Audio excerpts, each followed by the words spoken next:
Malibonke igama lenkosi. Umbuzo uthi ingabe kurongo na ukuya eBible school xa ungumntwana kaThixo oshumayelayo? Kurongo na uhamba uyofunda ufundela ulwazi, ufundela ukushumayela? Haleluya. Kurongo na ukuya eBible school? Yabona ngasifikayo apho ke I'm sure sinempendulo ezininzi, omnyuna leya sonke abanye basindisiwe, abanye basindiswanga, abanye mhlawumbe ke nalapho ke eBible school ke nxa besiyayo abantu bayela indlo ezahlukahlukeneyo. One, abanye baya because bafuna isonka, bayofunda so that bakwazi ukuqashwa, bakwazi ukuqasheka, bakwazi ukufumana iposition sokwazi uba babe ngabefundisi ezicaweni. So sisonka ke eso uyaqualifya, kuthiwa uyaqualifya sele ngudoctor ukwawolisa ufundile. Haleluya. Abanye baya because bayofuna ulwazi, bawufuna ulwazi more kunento bayivayo xa bezifundela bona, bafuna ukwazi deep eba uIsrael lo. So zizizathu ezingafaniyo ke eso. Abanye baya because bakhuthazwe ngamasonto wabo yoba mabaye bayofundela ubufundisi. Inyeke into efundelwayo kumaxesha amaninzi ukufundela ubufundisi, bagraduate. So imbuzo kumile, ingabe kurongo na ukufundela ukuye eBible school uyofundela ubufundisi, uyofundela? Mna personally andinawuya because of ezi zizathu ndizozixela ngoku. Amen. Mna andinawuya because eyona nto ndiyifundela iBhayibhile, mna ndiyifundela ukuba indakhe. Haleluya. Xa ndifunda iBhayibhile, ndifunda izwi likaThixo ukuba malindincede mna. Ndifunda izwi likaThixo yokuba lindilungise. Ndifunda izwi likaThixo ngenjongo yokuqonda uba ukwenza kwam ingabe kusemgceni na nokwenza okufunwa nguThixo.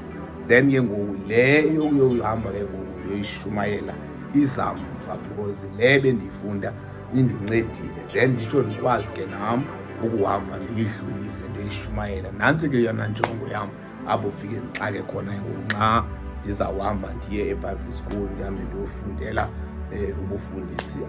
Ndincedanga nto, ndibuya ndinolwazi oluninzi, ndiyamazi uSirayeli waqala kanjani, wathini kanjani, ndiyabazi uGenesis uyoma ngoMalaki, ndimazi usuka kuMateyu uyoma kuRevelation, ndikwazi kwakho. But ke ngoku iproblem isekubeni ingabe yonke le nto ndiyifundisiweyo, ndiyifundileyo, nolwazi ndibuya nalo eBible school lindincedile na? Ingabe ezinto ndizithethayo na ebantwini ndizifundileyo mna zimbekaphi? Because ekupheleni kosuku wonke uba, that's why lithi izwi lenkosi nxa lithethayo andithandi yokuba ngabafundisi abaninzi nizawugwetwa nje. So kuyabonakala ngokuba ukufunda uhambe ndiyoyifundela, ndiyifundele, ndiyazi, ndibe nolwazi, ndiyishumayele, abantu babemandi, but mna ndibe that's why ethi umpostile uPawulos xa ke ethetha izwi lakhe, ingaba lilise yokuthi mna sendishumayela iindaba ezilungileyo gqibe ndibe ngumlahlelwa ngaphandle.